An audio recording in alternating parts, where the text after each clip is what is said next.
officer on duty, the victim of a hit and run. Yep. She formally announced she's going to do it again. She's running for re-election.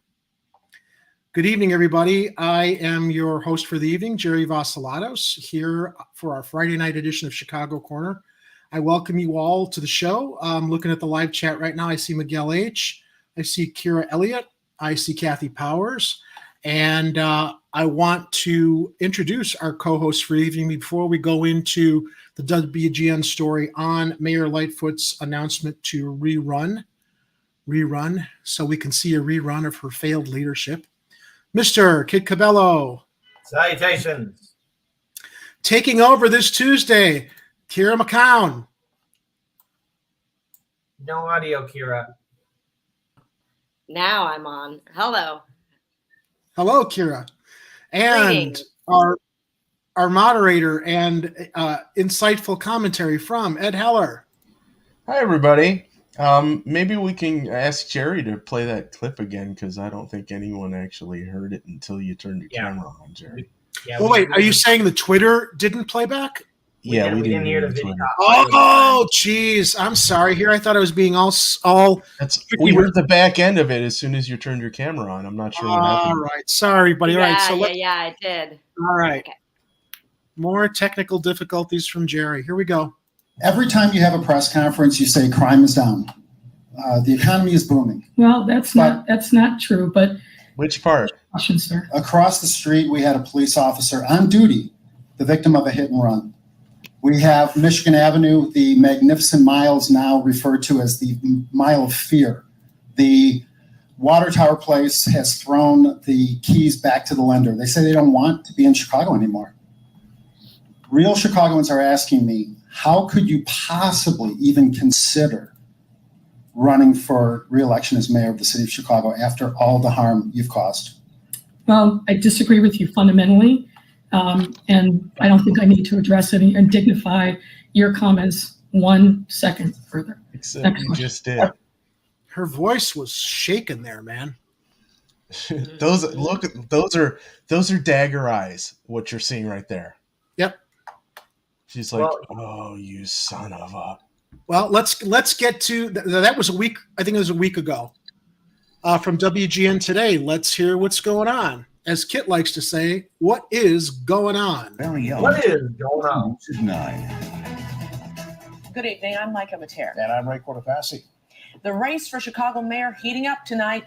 Mayor Lightfoot says she's ready for a re-election run. Just today, a potential challenger decided against running in next year's race. WGN's Jenna Barnes is live from downtown on the lakefront with the very latest. Jenna?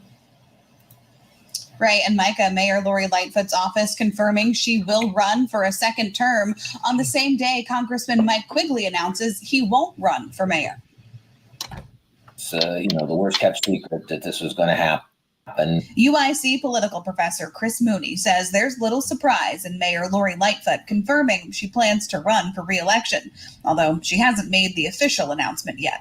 A little play acting, a little bit of the theater, but Play acting. what's done. The big question now, he says, is who will join her in the race. She is polling pretty poorly. Approval ratings are below 50%. With somebody that is as unpopular as she is likely to generate a lot of significant opposition. So far, 15th Ward Alderman Raymond Lopez and businessman Willie Wilson have declared their candidacy, while former Secretary of Education Arnie Duncan and now Congressman Mike Quigley have announced they won't run for the office. Quigley says he can't commit to a campaign because of his duties in Congress amid Russia's war on Ukraine. In many ways, the mayor has caught a couple of breaks. Mike Quigley would have been a serious contender. Arnie Duncan would have been a serious contender. Contenders who've calculated sitting this one out. So that makes you wonder. Maybe they know something we don't, and maybe the current mayor isn't as vulnerable as some people make out. Mooney says we'll likely see more. I think that's a very, very insightful comment there. That you've got all these seemingly stronger challengers that just don't want to have anything to do with it. Yeah, or were asked to not have anything to do with it because they know how weak her re-election bid is going to be. I wonder if and that she might lose to them. There's a couple possibilities towards why they wouldn't throw their hat in the ring. And it's gotten me to even rethink this thing as well. Again, I don't want Lightfoot to be reelected at all, period. She's the last person that needs to be reelected. But I have a sinking feeling that this is coming from the Democratic Party leadership. Yes, I was about they don't want to shake things up. Yep. They want to keep their support. the guard in. They want to keep Lightfoot in, as she was a heavy critic of Trump. She used a lot of, I'm going to stand against Trump. I'll fight against Trumpism, using those typical neoliberal Democratic talking points. And for some reason, I think Biden, in his blind arrogance, of course, in his senile mentality, is also weighing in on this as well and trying to show favoritism towards Lightfoot. So there has to be something from Washington, D.C. that Lightfoot is calling in favors for. So remember, again, they're all connected. And as we all have seen before, as history has shown us, the office of mayor of Chicago has very close ties to Washington, D.C. And because Lightfoot didn't really shake things up or hold Rahm Emanuel's administration accountable for anything, something tells me that Rahm in the background also has some role to play as well. So the party is in it for her. And this is why we need to have a really strong, serious contender. Maybe Raymond Lopez could do that. Maybe he could shake things up. But again, I don't have confidence in his campaign. I'm not really confident in Willie Wilson. If Willie Wilson really wanted to do something, he would have done something already. I think we're going to get a whole clown car of people. The only way Lightfoot won't run again is if these scandals really do pile up, or something else comes out. If something else disastrous happens to where there is no way she will retain the people's love. Because the thing is, the Democratic Party will have to work overtime to get voters to come out. And the last election cycle in 2019, as Hardlands Media covered, was a very low turnout. The only reason why Lightfoot defeated Preckwinkle was because of Willie Wilson and so many others. So I only can imagine the favors that will need to be called in order to bring in the disaster that is Lightfoot to be reelected. Well, keep in mind, too, Kit, she ran as a progressive reformer, and once she got in, she threw us all under the bus and immediately hitched her wagon to the Democratic Party, Biden, and the DNC. Nothing at all progressive about that. Kathy Powers in the live chat shares, yeah, it's fixed. I think you got some really good points there, Kit, especially with Emmanuel's influence, even though he's on the other side of the world now as our ambassador in Japan. He's a big mouth in that party. All right, he has a lot to say on policy, along with Obama. I do think this is Obama's third term. I think that we've got a puppet president right now with Biden 1 foot in the grave and Kamala cackling in the background, waiting to step up when he shuffles off this mortal coil. No, Mr. President, we just kind of mentioned you casually. You can go back to your nap now. Kira. Well, I was just going to point to, because I hadn't really thought about the point that Kit's bringing up in this. Of course, my mind just went to like, well, that's really strange. If you know that it's a winning ticket and you want power, you should probably get into that race. And then as Kit was talking, of course, this is all just conclusions being drawn based on what we know and of the Democratic Party and just in general how politics work. But if you look at who Mike Quigley is, if you look at who Arnie Duncan is, these are your centrist, corporate, middle of the road Democrats, and they're the ones that are like, okay, we'll step out. So I do think that Kit, that's a very interesting point, and one that I would be, quite curious about and probably willing to hitch my cart to as well. They're also Obama loyalists. So, Obama's pulling the strings everywhere. Like during the last national election, people call it the second Super Tuesday, Bloody Tuesday. I call it Rat Fuck Tuesday. The way that he decided to get Klobuchar and Buttigieg out of the race so that everybody could coalesce like parasites around Biden. And I'm sure Obama has a lot to do with calling shots back here in Chicago, as he did when everybody wanted Rahm out of Washington, and their gain was our loss when they shipped him over here to be mayor. There's somebody say my name. A lot of influence that the DNC still has over Chicago, and I'm sure that Duncan and Quigley probably took marching orders not to step in and interfere. But speaking of Willie Wilson, let's hear what the report had to say about him. candidates decide to go for it in the coming months. Former CPS CEO Paul Vallis says he'll make the call by Memorial Day. One thing is certain, a huge challenge awaits whoever gets the job. City of Chicago is like riding a tiger, baby, and it's not any easier today than it's ever been. Lightfoot has not said when she'll make her official announcement, only that it'll happen sometime soon. We're live on the lakefront. Jenna Barnes, WGN News. Okay, so she did announce she's running for second term, and I love this tweet that I think you shared with me, Ed, from Justin Lawrence on Twitter. Yesterday, Mayor Lightfoot said any suggestion her $12.5 million gas and transit card plan was tied to her looming re-election campaign was quote-unquote nonsense. Today, her political team is fundraising off of the plan. Come on, open it up there. Of course they are. And it's not even her idea. It's Willie Wilson's idea. I just don't know why you would deny that anything that you do is like at least a piece of it is, and in order to get reelected. I mean, isn't that kind of your job as a politician anyway? So why just make such obvious like lies in your statements? It's so silly to me. Come on. There might be laws, election laws, so they have or to, other laws in which you have to separate your campaign from your actual, government operations. I know. Which alderman was it that was the fireman guy that got hassled for that? With Lopez, yeah. You can't use your position like in government to promote your campaign, which is, I guess, it's a fine line there as to what you're actually able to do. And clearly the mayor, is doing everything she can to ignore or sidestep those things. I mean, she's not even sidestepping it, though. Like there are ways. For her to deny that it has anything to do with campaigning is probably a legal thing for her. She doesn't want to get in trouble for that.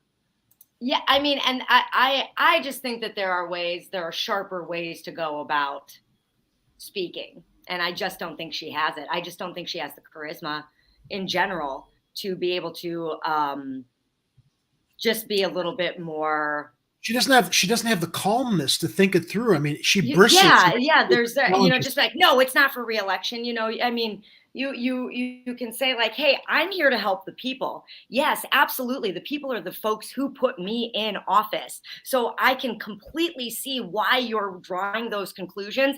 But my interest, my commitment is the people of Chicago and the struggle that they're dealing with right now. And that's what I'm focused on. I just pulled that out of my ass. Come on. Like there are just ways. There are just Come on, ways Kira. to go Get about in the clown car. Come on. Where you don't need to. Yeah, fuck that. Where you don't need to. You don't need to out and out lie. You can make a point. You can speak clearly. I'm just always baffled. Did you use your potty mouth, Kira? Yeah. Yes. I always have. I beg your pardon. What did you say? At least everybody got a little bit of a look at how the show will continue with my potty mouth gone next Tuesday and Kara stepping in to take over the Tuesday night broadcast. It'll be the same tone, everybody. I am here for it. But unfortunately, what I just said would also be a bold-faced lie, right? Because the fact of the matter is that this is just like with everything with the Democratic Party in general, politicians in general, I should say, it's just all too little too late, right? Yeah. Like there were people really suffering at the beginning of the pandemic and like now you're going to take direct action. I just think that the reason they can so easily tie it to a re-election bid is because she's been seemingly not doing much of anything to help give people relief. Before. Now she's going to do it. Before, right. That's my point. Yeah, before. So there's something that I need to bring up. In 2019, Daniel Upker and I went to the third mayoral debate. There were a lot of the mayoral candidates there, including Lightfoot. And this was when Rahm Emanuel was still in. When I asked all those candidates, hey, where is Rahm Emanuel? All of them were saying that He couldn't take the heat. He couldn't take the criticism. Hello, Lightfoot. Hello. But we also need to remember that if she is going to remember, there's going to be debates. We have seen how thin-skinned Lightfoot is and how she takes criticism, and I have to wonder, how will these debates play out? Will we should let's keep that comment up because I do want to acknowledge it. Let's keep it up there. So number one, will Lightfoot attend these debates, and how many people are going to call her out? Or two, if Lightfoot is going to attend these debates, is she going to want them to be controlled with no cameras or press in there, or very select people? Because we've seen stuff like this before, not in Chicago elections, but in other elections across the country, to where they have to be controlled a certain way to appease maybe the more incumbent candidate. And if Lightfoot does that, how is that going to garner support? Because we got to talk about it. That's why we have to, especially for 2023. I know I have to plug it here, but if you want to support us and our work here, please be a Patreon for Hard Lens Media, because that's going to contribute to Chicago Corner so we can send our teams out, because I want to know how these debates will play out. Will they be, again, like, will Lightfoot attend? If so, will people call her out? Two, are they going to be controlled? We got to get that on camera. We got to get out there to the people so they know that, oh my God, something's happening with these debates. Because I think Lightfoot cannot take the heat. People are going to call her out. Now, here's something from independentvoterparty.org, who says, I'm hoping for Jamal Green to announce. He seems to be interested in actually representing the people of Chicago. And if he does, all right, here's the thing. We have 0 progressives in the race. Now, I think it's unfair for me to say, here's what I want you to do, Jamal Green. Run right now for mayor, because the thing is, I'm giving my opinion. This is something that Jamal Green has to think about. But the thing is, if he does commit to this kind of cause, or any progressive that's really going to be in this cause, you got to push back. You got to be aggressive. You have to be unapologetic. And if the debates are going to be controlled, or select few people are going to be in there, you got to raise your voice out to independent media, to all sources, to everyone. And this is going to require the people to get involved as well, because Chicagoans across the entire city, north side, south side, west side, we all can agree that Lightfoot and her administration has been screwing us over. There's still lead in our drinking water. People are still We'll get to that later, Kit. I know. People are being evicted from their homes and apartments. During the winter, Chicago public schools, from the north side to the south side, were not being plowed. We have a rise in crime. We have police corruption. We have political corruption. We have, again, a mayor that has turned her back on the people and has been aggressive towards the press and has been aggressive towards anyone that's been criticizing her administration. What we are witnessing right now is a mayor that, if she were to get reelected, would unleash a form of vengeance on everyone in Chicago. It is in the people's best interest to not vote for Lightfoot. Anybody but Lightfoot. And I know that a lot of us are burnt out by electoral politics, but she can't be reelected. Look at how she's attacked the teachers' union and how she's gone after them. She has never forgot that they protested against her in 2019, and she went after them again during 2021. Anyways, that's my just commentary on that. So if Jamal Green runs, run an aggressive campaign. You cannot hold anything back. If any progressive that's going to run, you cannot be apologetic to the Democratic Party. That's our show. Good night, everybody. Anyway, no, it's not. But going back to this tweet by Justin Laurent, the ball's on her to suggest that the gas and transit card plan was tied to her looming re-election campaign was nonsense. The balls of this woman. You dicks, what the fuck were you thinking? You make some kind of secret agreement with the Italians. You're out there measuring your dicks with the Italians, seeing who's got the biggest dicks. You're out there stroking your dicks over the Columbus statue. My dick is bigger than yours and the Italians.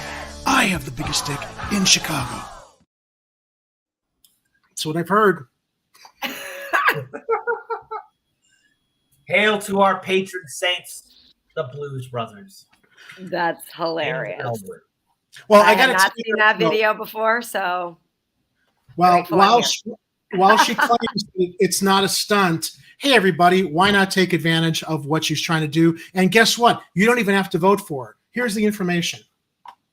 You can find this. It's linked in our show notes below. the Chicago Moves initiative that she's throwing out there now while she didn't do anything. Oh, here's another point, too. Go check this out after the broadcast. But on this point of our politicians not doing anything during the pandemic, I watched this incredible interaction with Jimmy Dore and Sabby Sabs, who's a friend of both Jimmy and Sabby are friends of Hard Lens Media.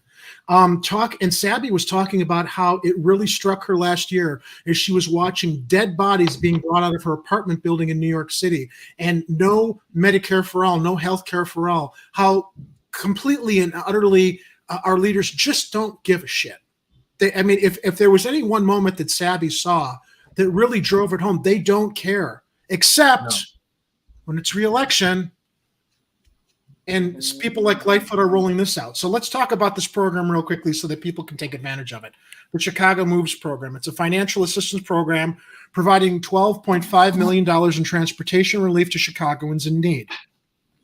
Chicago Moves will issue up to 50,000 prepaid gas cards of $150, which will last you maybe a week and a half, and 100,000 prepaid transit cards of $50 to eligible residents across the city. That'll probably last them a week also. At least I'm glad to see that they initiated the public transit cards, though, because in our most desperate neighborhoods, I don't think a lot of people there have their own vehicles to go take advantage of the gas cards. Mm-hmm. The transit cards may be used to purchase fare for public transportation purposes at Ventra vending machines located at CTA stations, Ventra retail locations located across the city, or digitally via the Ventra website or mobile app. Use of the gas card will be limited to the purchase of gas at pumps located at any filling station within the city of Chicago. 75% of these cards will prioritize residents in community areas that face higher mobility hardship. So there will be means testing for the gas cards. The remaining 25% of the cards will be distributed citywide in equal amounts to each ward. Enter for a lottery, and maybe you will get some assistance after the election. Applications for Chicago Moves will open on April 27th, which was 2 days ago. The cards will be distributed every month from May through September. The lottery will be conducted in the second week of May to September to be considered for each month. Each month's lottery applications must be submitted by the first day of that month. So you've got from now through September to maybe win one of these monthly lotteries for gas or a transit card. But what were we talking about before the show, Ed? You and me about what the government actually does owe us that it should be compounded by now? Yeah. Some of you may remember Vice President Zero Delegates. I'm sorry. I mean Kamala Harris. She had tweeted out that everybody should get $2,000 a month in relief checks until 3 months after the end of the pandemic. And she said something like, well, it may only make sense to do this. Now, that was over 2 years ago. And she just recently tested positive.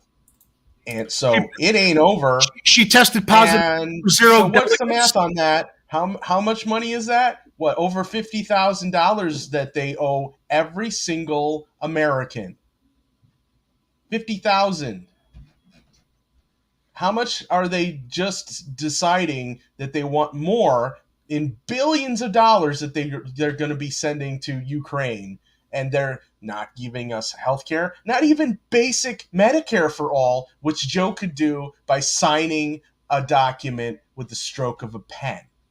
They don't care. Couldn't even do that. They're okay with letting us die. Look, let's rewind back the clocks to 2020, when there was that possibility, if things got really worse with the virus, where McCormick Place was going to be used as an emergency hospital, of all things. Now, look, for the people who don't live in Chicago, because there are audience members that don't live in Chicago that watch Chicago Corner, McCormick Place is a big, big public space for the people. It's a big commercial area. The fact that that idea was even being humored, even being talked about or suggested, to tell everyone the severity of the situation. Now, again, I don't know if we'll ever be in a dangerous situation with a virus like that ever again. I don't know. COVID is still around. Maybe, maybe not. Who knows? Maybe Macoun took care of it again. But our politicians abandoned us in 2020. Lightfoot raised the bridges. They all ignored us. They all left us behind. Lightfoot's against UBI. Lightfoot was against anything that would help out working class citizens in Chicago. So if Lightfoot doesn't care, if none of these politicians care, we don't owe them a goddamn thing. Here's the thing for this election, though, we've got to vote her out. She's got to go. I know people are burnt out by electoral politics, but I will make the case for this one. This is the election where electoral politics is needed. Lightfoot must not, under any circumstances, be re-elected. That should be the rallying cry. I don't care who her opponent is. It cannot be Lightfoot. Okay, but hear me out though. Like, I think it's extremely important to me that we make sure that the citizens are able to have not one but 2 beans in Millennium Park. And I know the TIF funds are supposed to go to other things, but this is just, it would be so important for me to make sure that this happens. So I need your help to get reelected to make this dream come true for me and also all of Chicago. All right, you got my vote. That's a winner. 2 beans? 2 beans? No, I'm glad the Wiener Circle roasted her ass. They should have gone after her hard. 3 maybe, beans? but not 2. This hot bitch, look at Lori, hot bitch. What you want? Come on, cause you better fuck her right, cause I will fuck her to death. Yo, I'ma have it. She got a big dick, all right. What's up, Lori? What you want? What's up? You fucking me tonight? You fucking me too?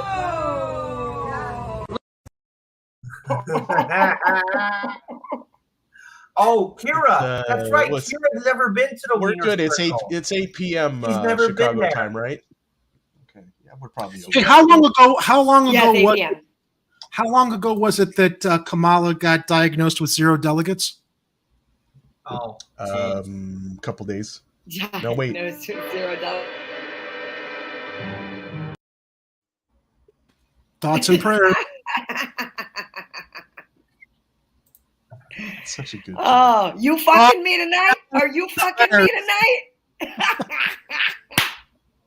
That's the Wiener Circle, Kira. Are you ready for it? I'm sorry. That's the Wiener Was somebody talking about screwing people over? I beg your pardon. What did you say? Oh boy, oh boy, oh boy. This is why we need this stuff on a Friday night and our little drop-ins to entertain us with these absurdities that pollute our news stream every week. Let's go to the live chat and see if there are any comments from our viewers. Independent Voter Party, according to independentvoteparty.org. According to SCOTUS, our politicians have no requirements to listen or respond to their constituents until we understand this obvious fact and what to do about it. Nothing will change. Yep. Hey, Miguel A. Sounds like the rules of the Democratic Party. They have no It is the obligation rules of the to listen. Democratic Party. It's 100% the rules of the Democratic Party. They don't. They can nominate whoever they want to in the back room. You know, It doesn't the only matter thing who we I vote like for. about Our votes it are a is this suggestion. part about smoking cigars. Other than that, it's kind They of a are smoking jerky way to cigars run a and they're party. doing a bunch of coke off of. In relation to Lori and her wife, not just her, she's fucking everyone. Yeah, She's fucks us every minute of the day. that's right. Yes, Kathy Powers. I Yes. think our other patron saint of Hardlands Media in Chicago Corner, George Carlin, would say, the American dream, you have to be asleep to believe it. That's right. All right, guys, let me move on to our next story. Let's pull this up. That's what she said. All right. Heyo. Hello. So speaking of crime in Chicago, how many of you all remember Fast Eddie? Well, Fast Eddie did some fast time because he got out early and went into a halfway house. Let's hear it from CBS News, Chicago. Most powerful alderman in Chicago, Ed Verdoliak, today the 84-year-old they called Fast Eddie was released from federal prison and placed in a halfway house in Chicago. Chicago. He was released after just 5 months at a facility in Minnesota. He was convicted of tax evasion. White power, Manfredini, you white trust me when it power comes to has home its improvement privileges. advice, but when it comes to making sure It sure does. Oh boy, let me get this off the screen because. All right, sure.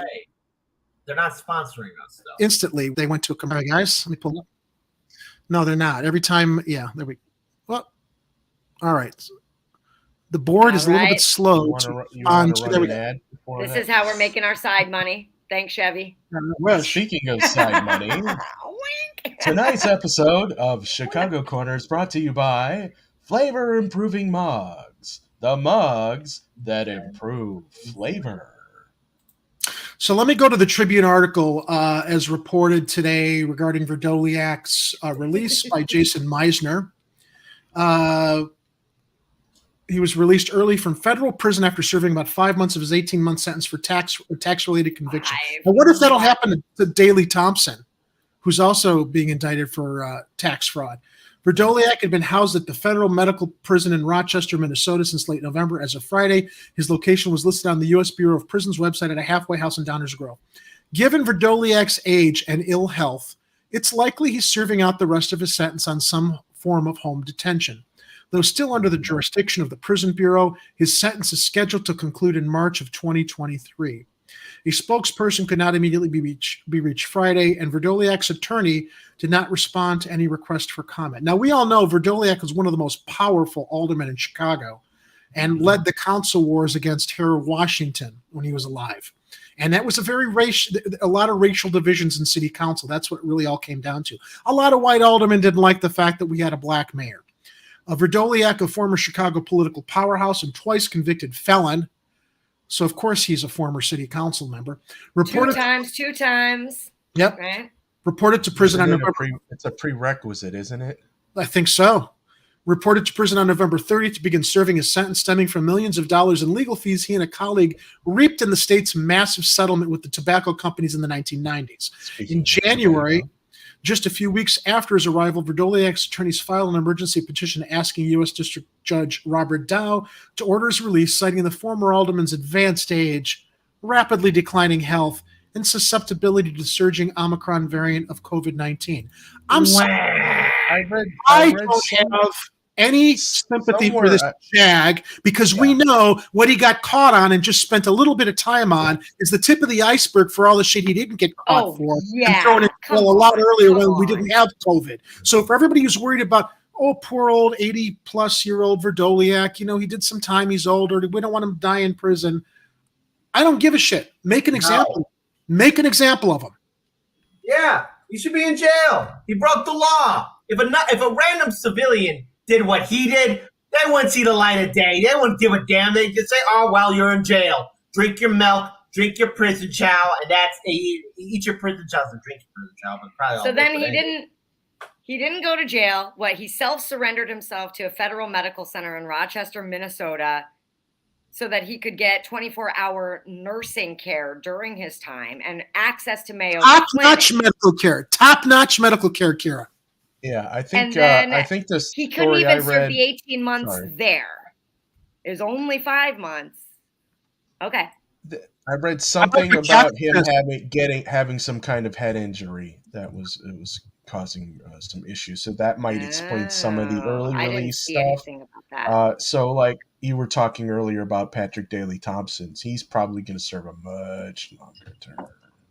Well, someone in the live chat says he doesn't think Daley Thompson's got the clout, but his family does. Kathy Powers, she bets he owns that halfway house. I would not doubt that. I wouldn't doubt it either. I like what Ilhunter says here. He sounds like he has the credentials to run for office again. Indeed. Well, maybe for Senate. Fast Eddie for mayor. Oh, God, no. What if he No. You have to have some kind of mental decline now, right? To run for Congress.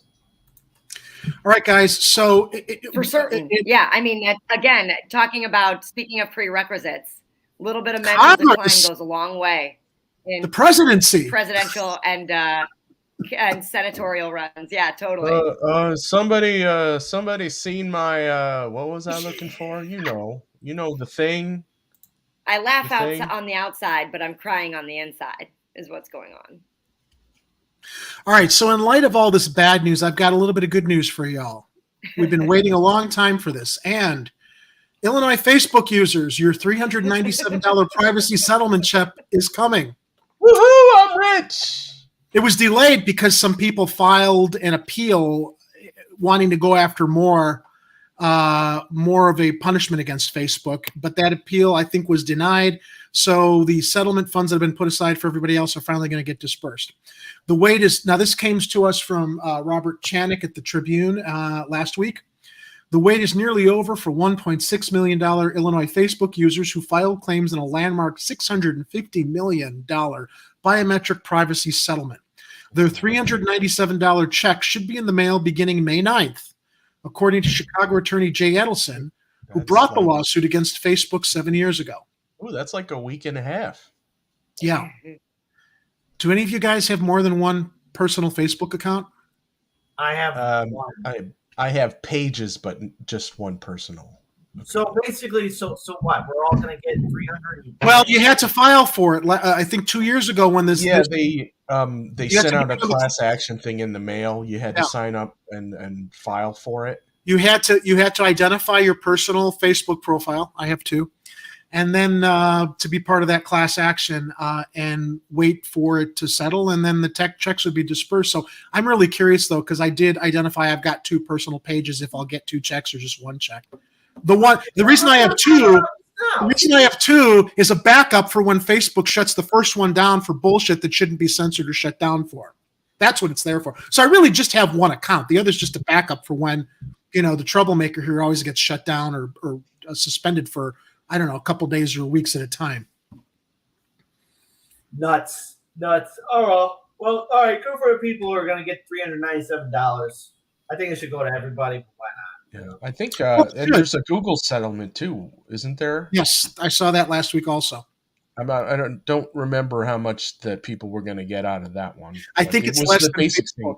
It's less than Facebook, though. But the lawyers said not only do we demonstrate that privacy cases can put real money back into the pockets of the class, we also showed that when it comes to securing biometric privacy, the wind is at our collective backs, Attorney Edelson said Friday. The payouts follow a ruling last month by the U.S. Court of Appeals for the Ninth Circuit, which upheld the February 2021 class action settlement over Facebook's alleged violations of Illinois' biometric privacy laws. Two Illinois class members, Dawn Frankfather and Kathy Flanagan, who objected to the awarding of $97.5 million in attorney's fees. Thank you, Karens. They should have been called Karen Frankfather and Karen Flanagan. Agreed they will not take any further action in this matter, freeing up the distribution according to an April 11th court filing. The settlement class included about 7 million Facebook users in Illinois, for whom the social network created and stored a face template after June 7th of 2011. To qualify, Facebook users had to live in the state for at least 6 months over the previous 9 years.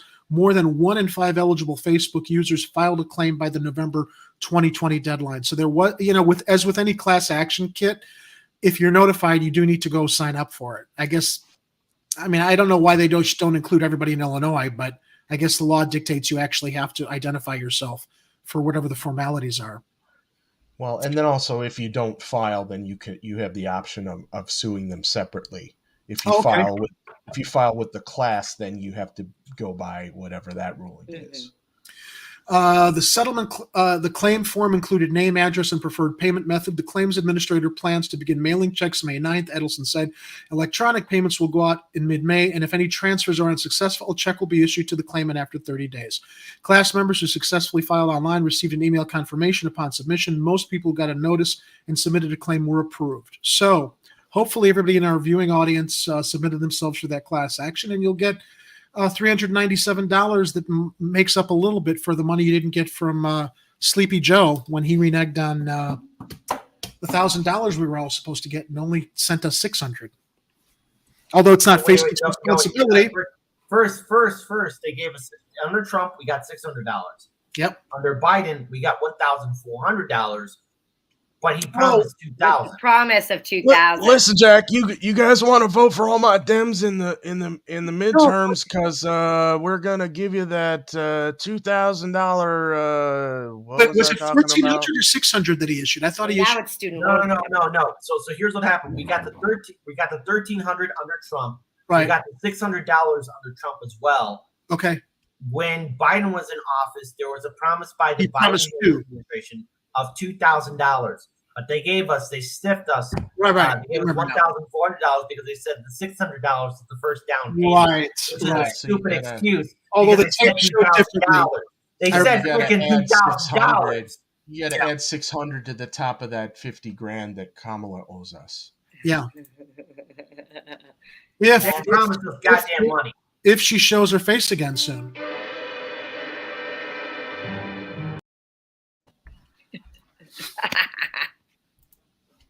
They promised us money. Where was the outreach about the class action? Who are the lawyers who are really getting lots of money? Fast Eddie's firm. Actually, Kathy, I did see the outreach all over the place. You might not have seen it, but there was a lot of outreach and a lot of press about this at the time that it happened. So emails were sent out to account holders. You never know; it might have ended up in your spam folder. It might have looked like spam. Yeah. Yeah. So for all the fake ads that Facebook runs, you think that maybe they would have been obligated to put that. I'm trying to remember, but I seem to recall. Right? I seem to recall seeing a little announcement being posted somewhere, but I don't remember if it was on Facebook. Kathy, I'm with you. I did not see it. So, I mean, well, that's what they're counting on. So they don't. So because the smaller the class is, the bigger the pieces are. The people who get actually win the class action. So, and then the people who filed it end up getting more than the rest of us who just signed on to the action. I think Kathy's upset because she had 12 pages she didn't realize she could possibly claim for. Well, I think it's just your personal accounts. It's not necessarily the Facebook pages that you made off those. Well, she might. If that was the case, I got I got my pizza account. I'd be pissed. I'd be like, I have so many accounts. Yeah. I'm just saying. There we go. I wish we could get more money, but there we go. Did you guys all apply for that or put in? I believe I Jerry? did. And Ed, you did? I didn't. I didn't know. I didn't know about it. Okay. If you are on Facebook and you're a fan of Chicago pizza, follow Real Deep Dish. That's my. And also follow our Facebook page too. But unfortunately, Yes. we can't really. Jerry's been taking care of the Facebook page better than I have. Yeah, well, I'm not suspended from Facebook. They suspended me. The reason we're not streaming live on Facebook, everybody, for I think over a month now, is because Facebook saw a post that I made over a year ago about it was a Trump teeny meme. Trump teeny being when Trump went on TV. It wasn't even your meme. It wasn't even my meme, but I shared it because it was a joke about how Trump had legitimately said at a press conference we should inject ourselves with bleach or something else to fight the virus of unknown origin and name. So it was a funny meme posted over a year ago. I guess their AI just found it like last week and decided to suspend me from live broadcasting, which means I can't direct our StreamYard live stream to Facebook. And you know what they also prevented me from doing for, I think, 56 days? I can't run ads on Facebook.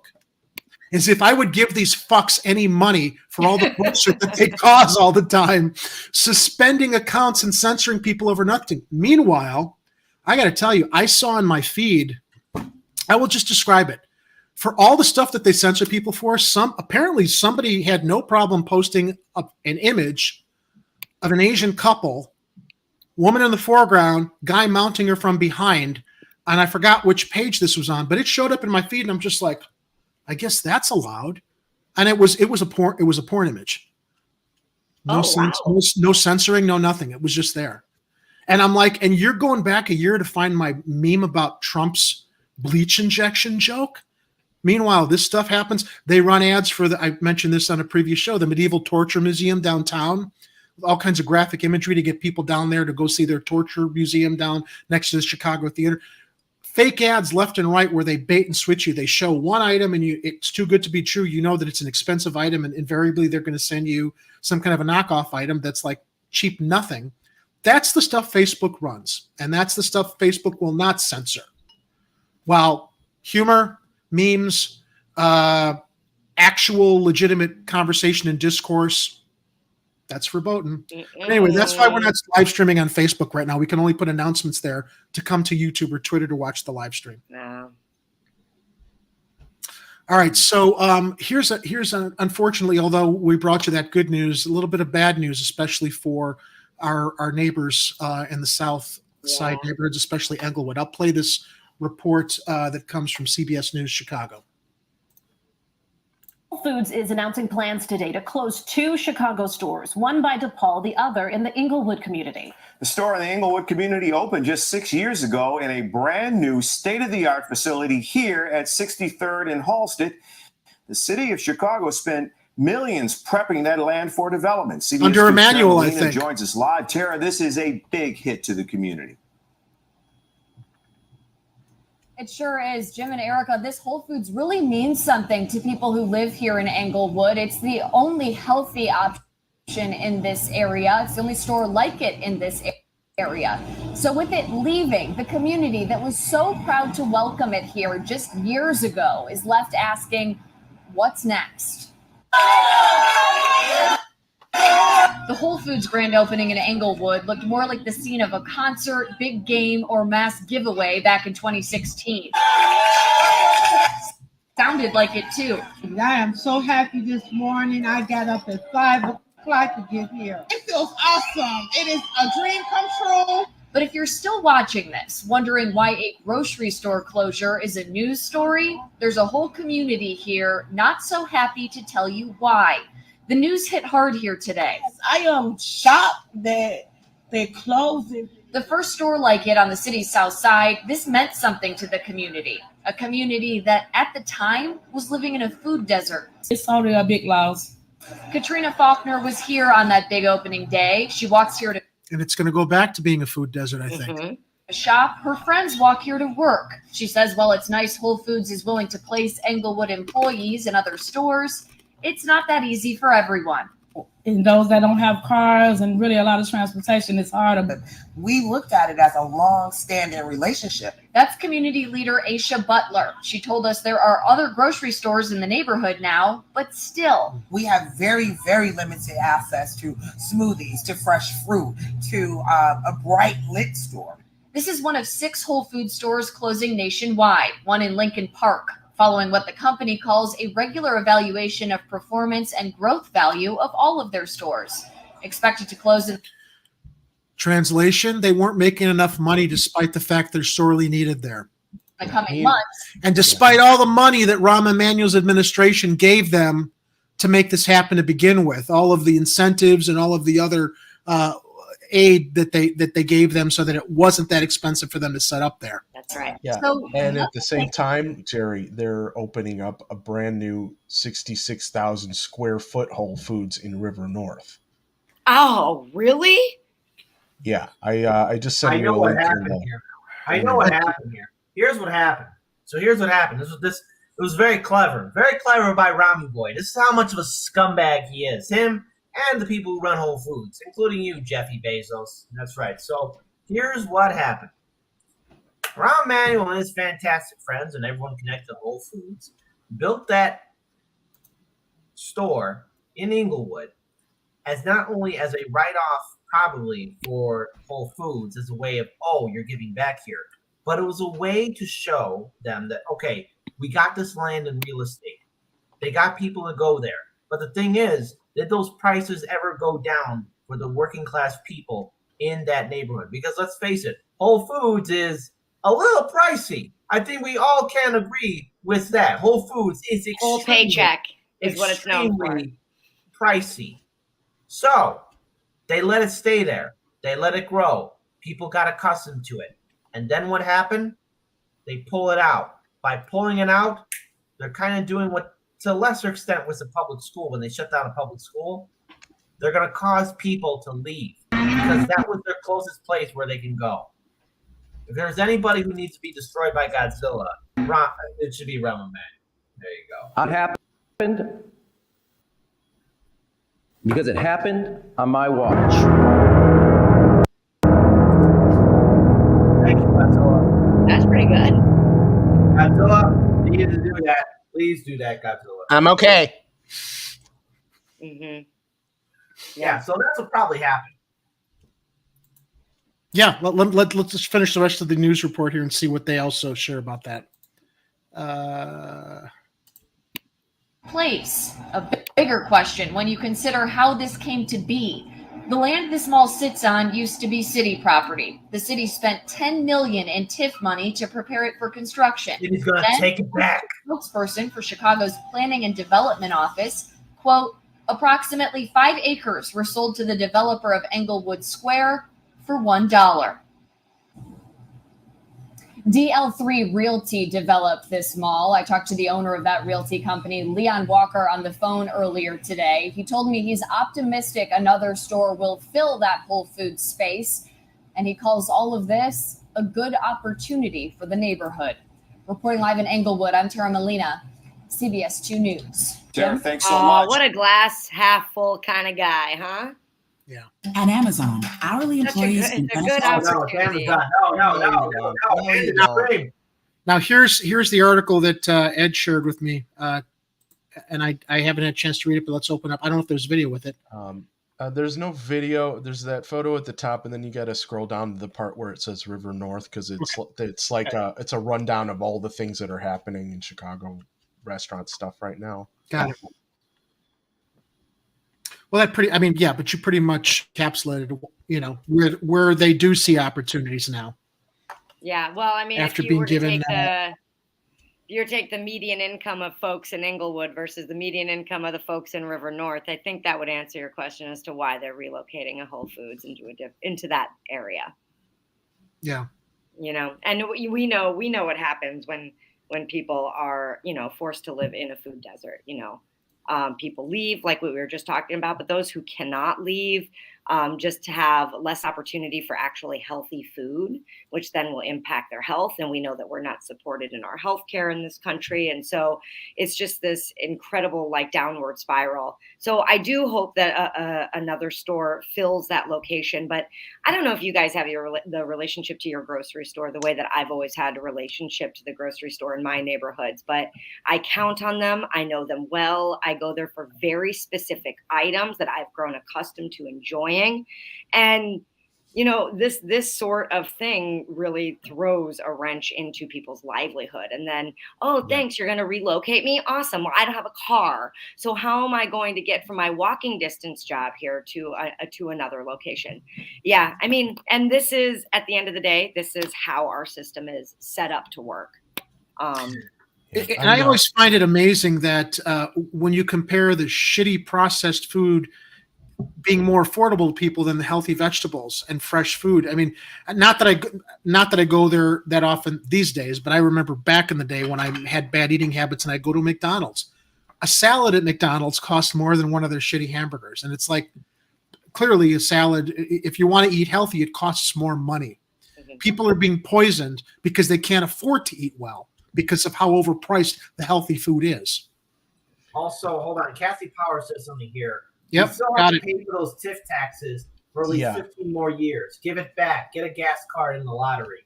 Well, actually, that's kind of what I was gonna bring up because, in that little paragraph in Eater, they said that those Whole Foods that are closing in Englewood and at Halston 63rd, they got $10.7 million in TIF financing to open that thing. So yeah, they should give that money back. Mm-hmm. I wonder if anybody will make some noise about that. Well, I guess we are. I guess that's what we're doing right now, huh? Give the money back, Whole Foods. You okay, so here's the thing. I don't know what store is going to come in there. Could be a Walmart. Could be, what else could it be? Maybe a Target? Maybe. It'll be like a Walmart.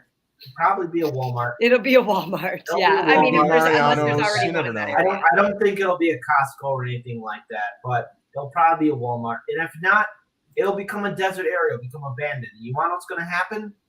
There's going to be, again, more focus on how the neighborhood is falling apart. Because remember, that Whole Foods was the only location. Even if food there cost an arm and a leg, because let's face it, everything was pricey, they would sell celery in water going for $6, which I have no idea how nutrition. Kira, you are our nutrition expert. I have no idea. I'm actually not a nutrition expert. I'm a What's that? movement and fitness Oh, expert, no. which are two different things. But I do know a but lot I about would food assume, and but health. I assume, Kira, I'm going to assume that you know at least was exercise and everything else. Probably more than the rest of us as It as was That's probably true. it was That's probably true. asparagus water, Oh, not celery asparagus. water. That's disgusting. Yes, okay? it That's is. just gross. Ew. Celery water sounds better than asparagus water. God, anyways, point I'm trying to make is they built that there with the TIF funds. So Chicago's not broke because the TIF funds are there. This was a little project that Romney Boy was doing. The project that the store is going to stay there for a finite time. The store gets pulled out, everything gets shut down, and people don't have a place where they can get food. It's going to cause people to be displaced and also leave to look for greener pastures. And thus, when those homes are abandoned, you have your fantastic real estate developers move in, gentrify the area, displace the remaining people who could still kind of sort of afford to stay there, who might have a car, but then prices start going up and up and up and up and up. And don't be surprised if in sometime in the far future, if the real estate developers get their way, oh my God, Whole Foods is there again. How did it happen? I take responsibility for what happened because it happened on my watch.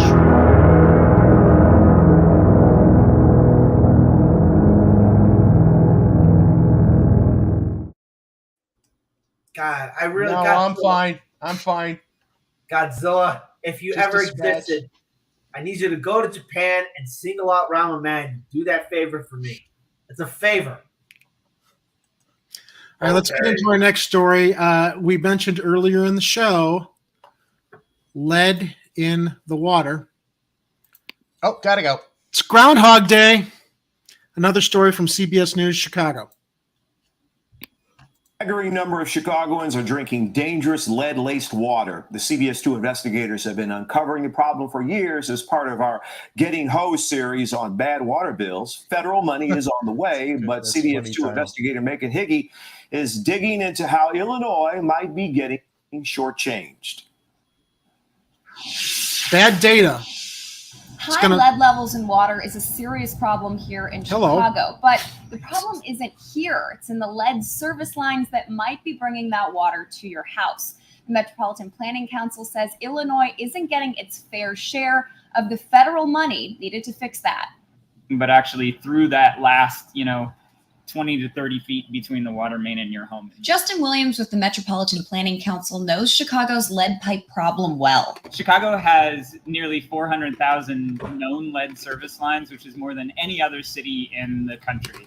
And the reason for that is because until 1986, when Congress banned the use of lead-based plumbing, Chicago was requiring the installation. The CBS2 investigators have exposed dangerous lead levels in many Chicago homes. I have to stop and think every time I use water. And while the federal government is stepping up with some major money to replace them, unfortunately, the way that money is being allotted to states isn't matching where the highest lead burden is. Illinois is set to receive $565 million of the $15 billion worth of federal funding allocated to lead service line replacement. But based on the percentage of the lead pipes in the nation, Illinois' share should be more like $1.8 billion. 12 other states, including Ohio, Michigan, and New York, are also getting shortchanged, according to the group's estimates, while states like California and Texas are actually getting significantly more than they need to replace the pipes. He says that's because the US EPA is going by old data. In 2022, the federal government is updating the formula by which they determine each state's allotment to include lead pipe replacement costs. And he says that survey can't come soon enough. That looks delicious. It's critical that happens as soon as possible in 2022, so that as future year lead service line replacement funding goes out, it's really being apportioned according to need. We reached out to the US EPA for a timeline on that updated survey. We haven't heard back yet, but we'll, of course, keep following up. Along the lake, Megan Hickey, CBS 2 investigator.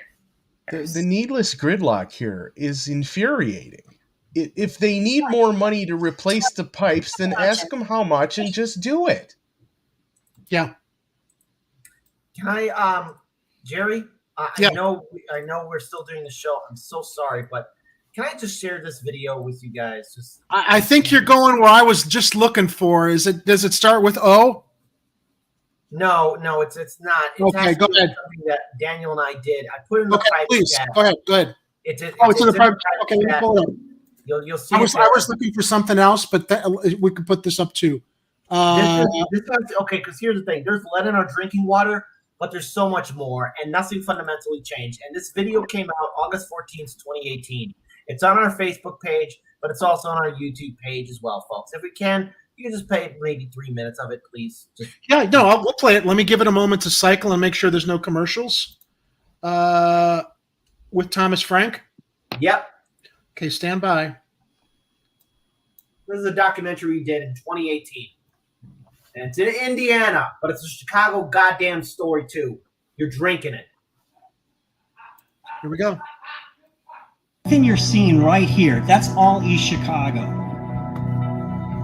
So what we have here in East Chicago and in Gary and in White is you have people are conflicted.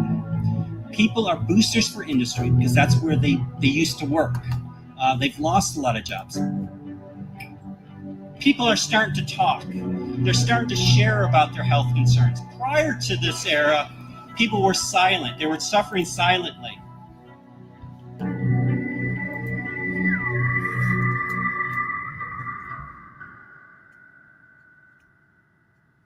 This is a brand new refinery.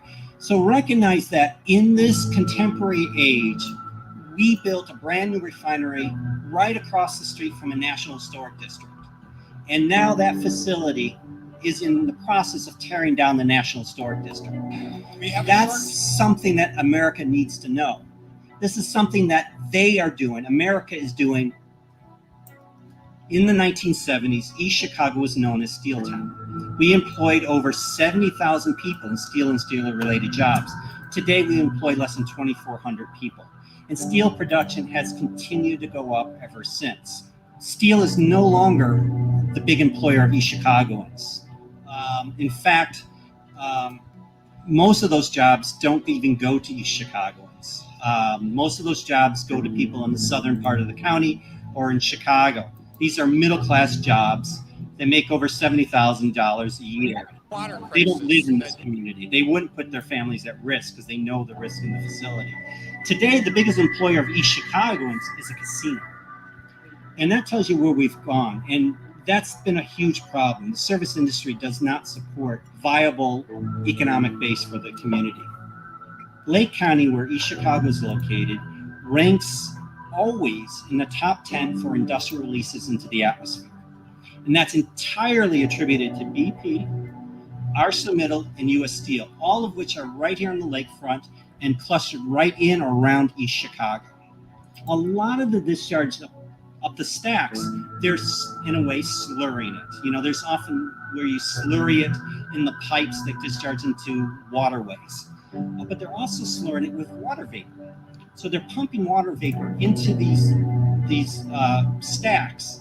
And water vapor is a huge greenhouse gas. We're seeing more water vapor in the air. But what that also allows to happen is it allows the contaminants to travel farther. So they're still using this idea, this ancient idea that dilution is the solution. People become cognitively affected when carbon dioxide goes over 500 parts per million. Well, we can pause it here. There's, again, the video is about 16 minutes long, but folks, throughout the documentary that we did, it's worse than just lead in our drinking water. There's so many dangerous contaminants that we are drinking in Chicago. We have an antiquated infrastructure system. So it's not, think about also the materials and infrastructure that's supposed to be there to filter out our system. The very fact that we haven't gotten out the lead system, what does it tell you about our filtration system? What does it tell you about the people that are supposed to be in charge of protecting the citizens? It's far worse than we know. You guys produced that in 2018, yeah? I'd like to produce another one. And do you think the Democrats will come to our rescue? Water crisis that needs to be repaired. Oh God, this is so sickening. They're all there cheering for him. Oh, what is he doing to him? Kid, the Michael Moore documentary preceded what you reported on, right? So it's not like suddenly around the time that you were reporting on this is when people were paying attention to it. This has been in the public's eye and perception forever. Let's continue.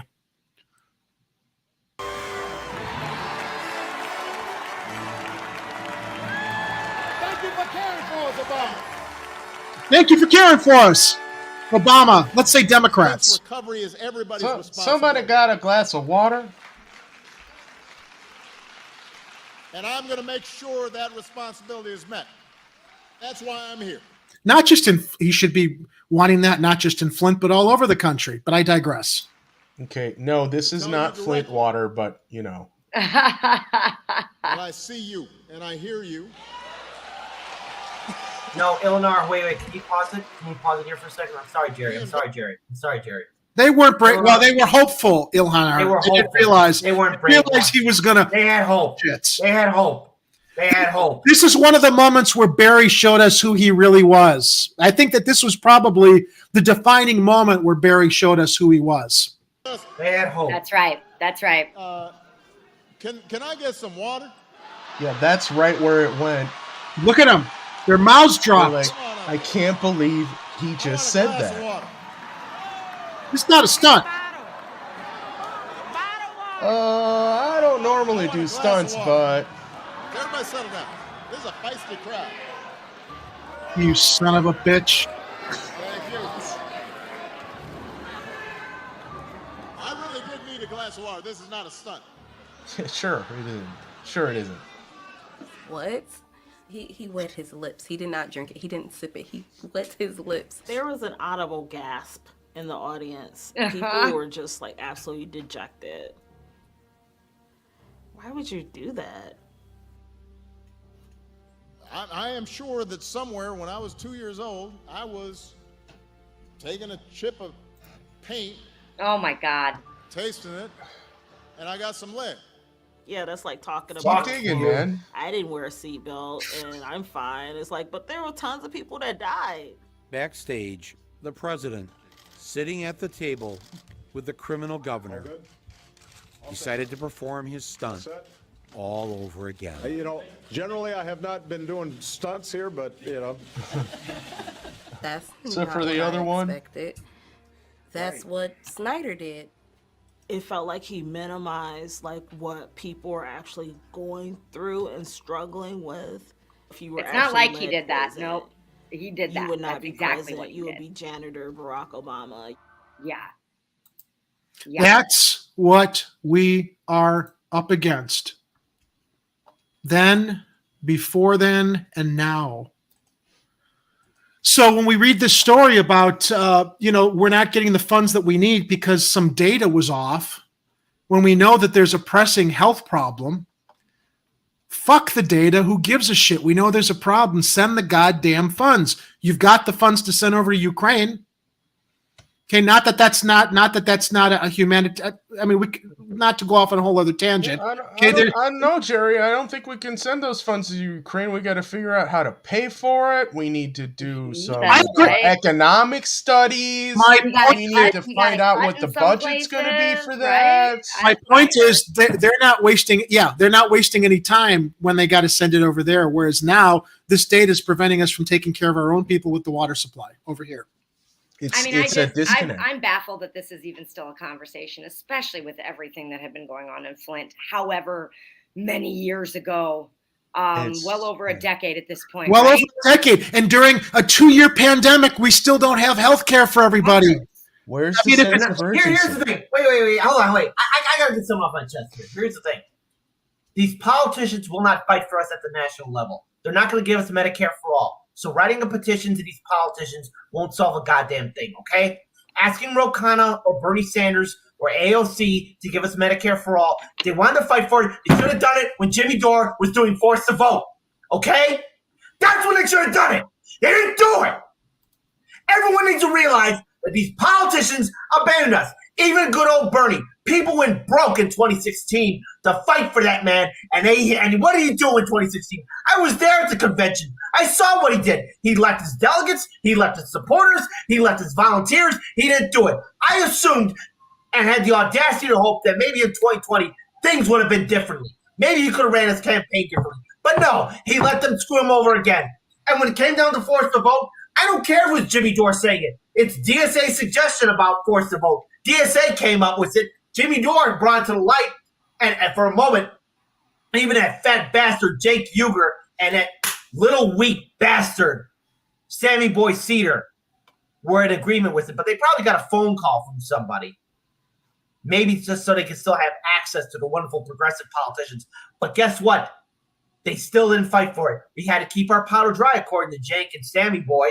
We had to be nice, according to AOC, not bring violence. Bernie was nowhere to be seen. And, oh no, Force the Vote never happened because Nancy was reelected as Speaker of the House. Stop asking these politicians to be your goddamn friend. Welcome to the party, pal. They left us. And they're okay with leaving us. Yep. So I'm all for Medicare for all. But hey, maybe we should do a ballot initiative here in Illinois for Medicare for all. I'm all for this, Kit. Let's do it. Let's do it at state level. Come on, let's do it. Yeah, Kathy, revolution. Yeah. IndependentVotersParty.org. If our citizens have no right to influence the decisions of their representatives, they will have no other rights. Also, Illinois said this. Obama killed more secondary targets than any other president. The Air Force ran out of bombs, and Obama has a Nobel Peace Prize. Yeah. Him. Man, I mean, you can't even find the words anymore. We're in. With how they don't even think people are stupid to believe this stuff. They just don't care whether you believe it or not. They're just going to do what they want to do in broad daylight because they know we can't do anything aside from. Hold on, Where Pilgrim? You said Deep Dish the Rich. Have you ever seen Titus Andronicus? Who saw Titus Andronicus directed by Julie Taymor? Anyone ever seen that? Oh, it's great. It stars Anthony Hopkins and so many others. But there's this at the end credit of the scene. Anthony Hopkins. He kind of makes this big meat pie. I won't say what the ingredient is in there, but he made a meat pie. Deep Dish Rich. Do you know how long Nancy Pelosi has been in politics, or how long she's been part of the Washington scene? Oh, God.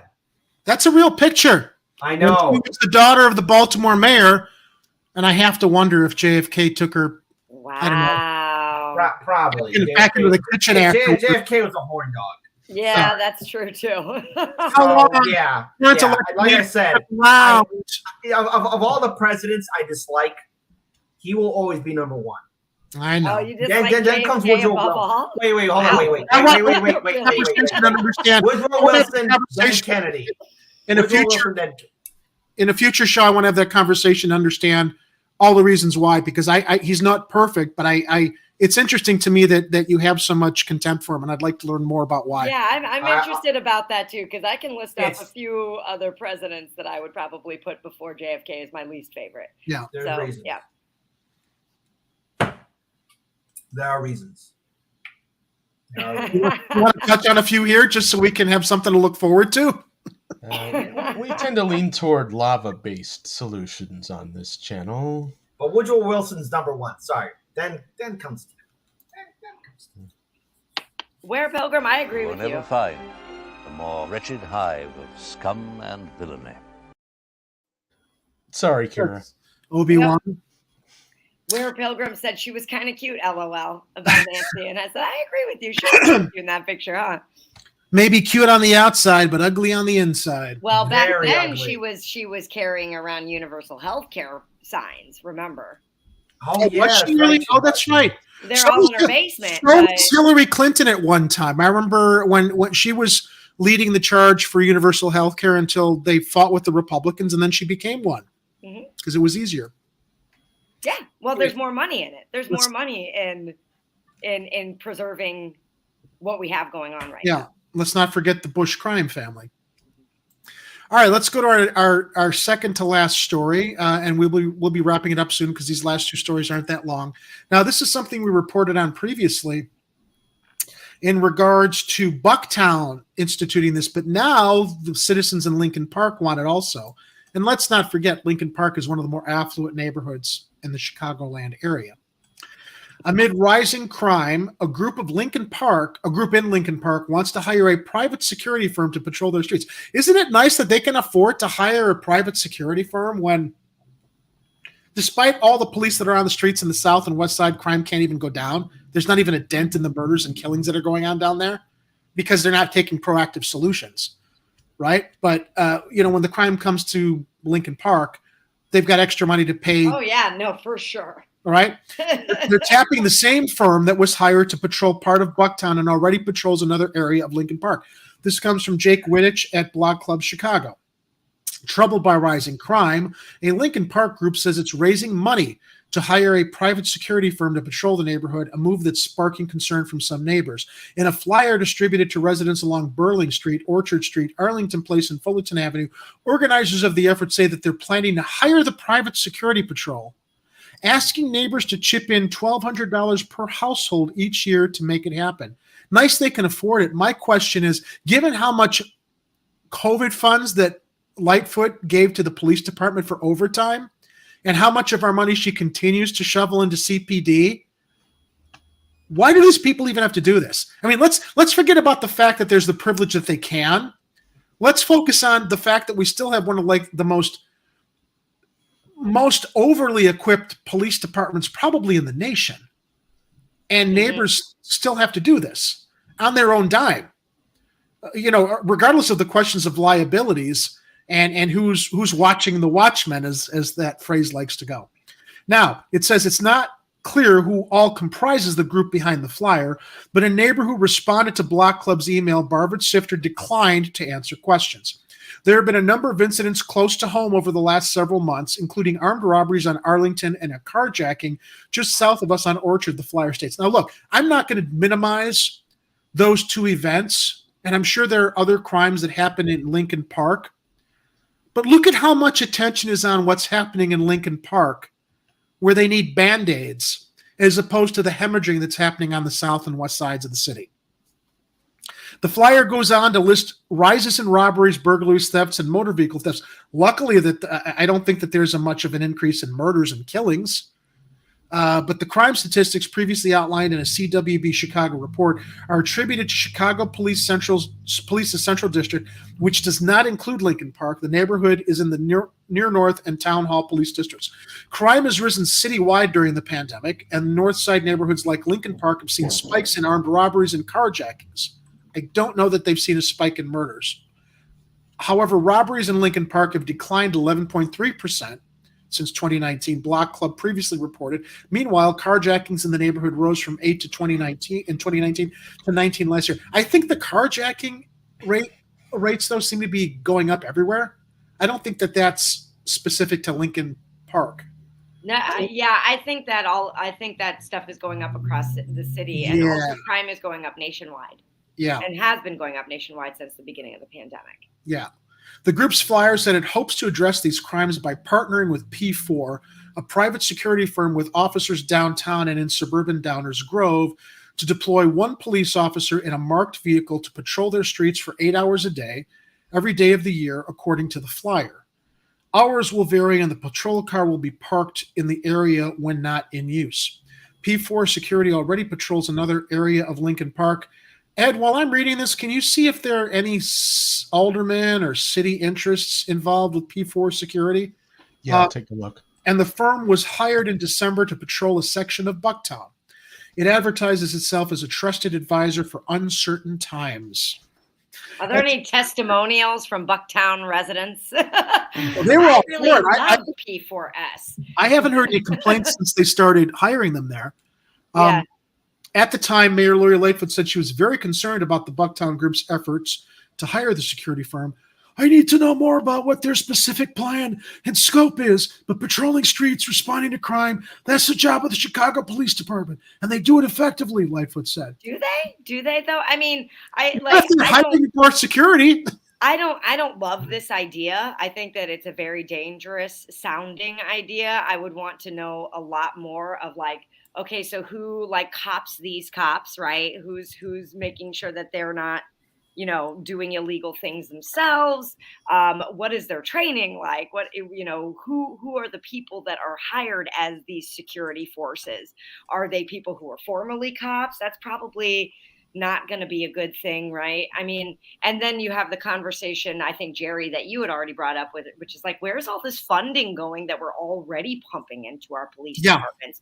I think it's about 57% or so of rape kits still don't ever get looked at. Right. So we have all of these. It's like, the police, they don't actually want to do like detective work or policing.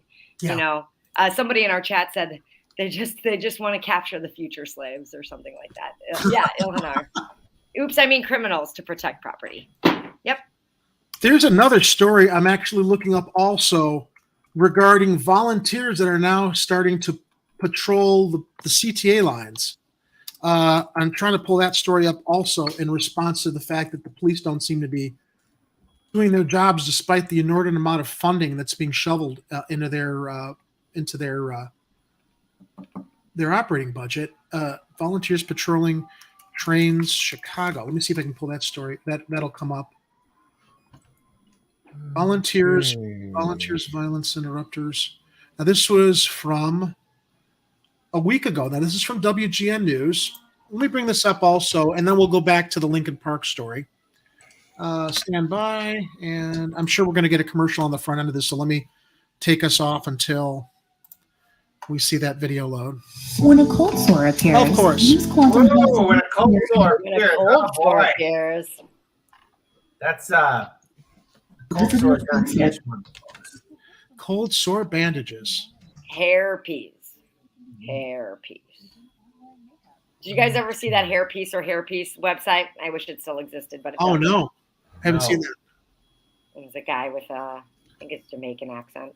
No. My favorite Chicago commercial is the guy walks out to his car, opens his door falls off. No, cars, where's mine? He's like, oh. So in addition, you ever seen that commercial? I don't think so. No. So in addition to what happened in Bucktown and Lincoln Park, this is also happening now. Again, to Kira's point, where are the cops? Red line trains and prevent violence. Eric Wrong is live at the Grand Avenue station with details. Eric? Yeah, this group wants to start riding the red lines during some of its busiest times. Of course, we are talking about the morning and afternoon rush. There is no question that crime on the CTA is a problem. So far, year to date, it's up 17% from last year. That's according to some lawmakers, citing city numbers. Both the CTA and CPD have moved more resources to Chicago's transit system. Superintendent David Brown earlier this week. We scaled resources to the hot spots where data shows us crime is more prevalent on the CTA, to include riding those CTA trains. Brown says his officers are working hand in hand with CTA's private unarmed security guards, which started riding the CTA system last March. But now a new group wants to join in. It's about protecting the residents and the citizens that ride the buses and trains to work every day. The group is led by violence interrupters Teal Hardiman and is working in conjunction with at least one private security company. The bottom line, if we see somebody that's in the process of trying to harm somebody, we would definitely intervene in that situation. Hardiman told reporters Wednesday that he wants 50 unarmed people working in a private security role to ride the red line during the morning and afternoon rush. You shouldn't be scared to go to work. How do you have that much stress before you go to work? Am I going to make it? Makes no sense at all. The group is starting with 10 volunteers today, but Hardiman envisions expanding if he can get some sort of an agreement or contract with the city. I guarantee the people here of Chicago, once they partner with organizations like Violence Interrupters, and not just my organization, other organizations, we will definitely bring the levels of violence down to a bare minimum. I guarantee the citizens of Chicago. Just as I don't know how they're. I mean, what happens though when they are they there to try to what's the word? Intervene? Deter it or intervene? Because if you intervene when it happens, if they're unarmed and a violent situation happens, I mean, I'm sure. I mean, I saw that one guy looked like he was a former Marine, so I'm sure they're trained. But yeah, I mean, deterring, great. Establishing a presence that you're being vigilant and watching things so people might not realize they can get away with shit, that's good too. I guess I'm just wondering, like, how are they prepared if something does happen and they're not armed? And they're not Batman, so. Well, you know that this. I actually like the idea of the volunteers as opposed to the private security companies. You know me, Ed. Yeah.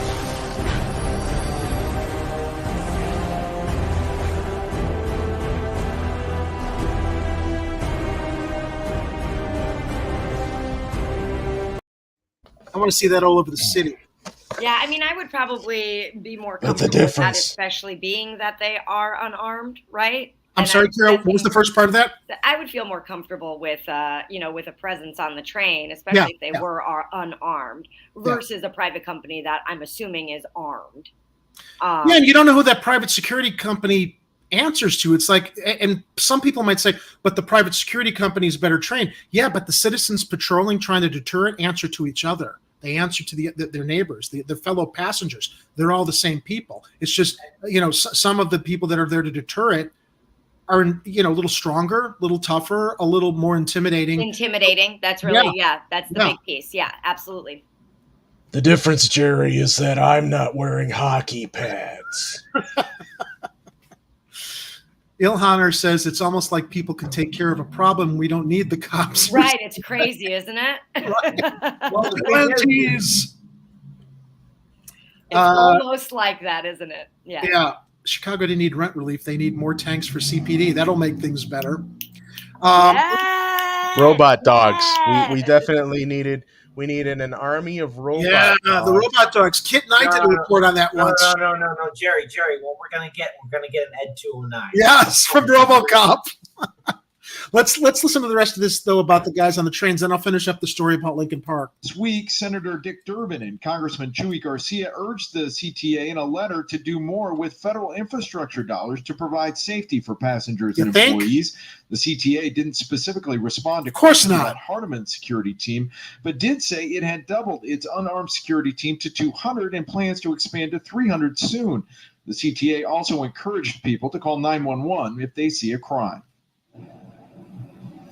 Now, the initial 10 volunteers that will provide security on the Red Line plan to board the trains sometime today.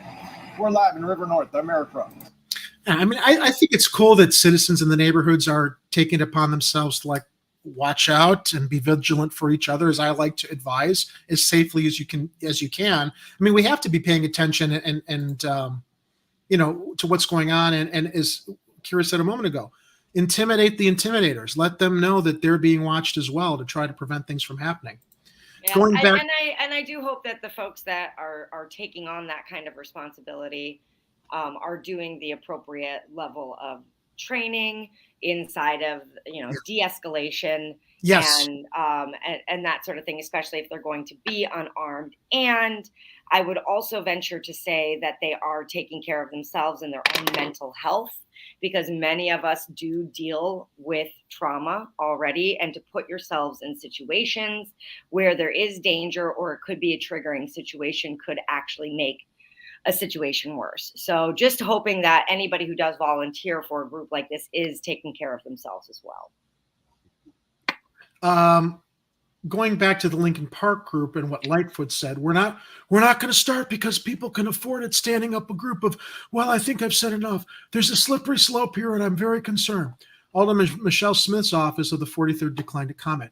If hired by this section of Lincoln Park, P4 would set up a channel on Slack, we know Slack, an instant messaging app so all neighbors can communicate with the officer and live stream to the Chicago Police Department, according to the flyer. That's not a bad model.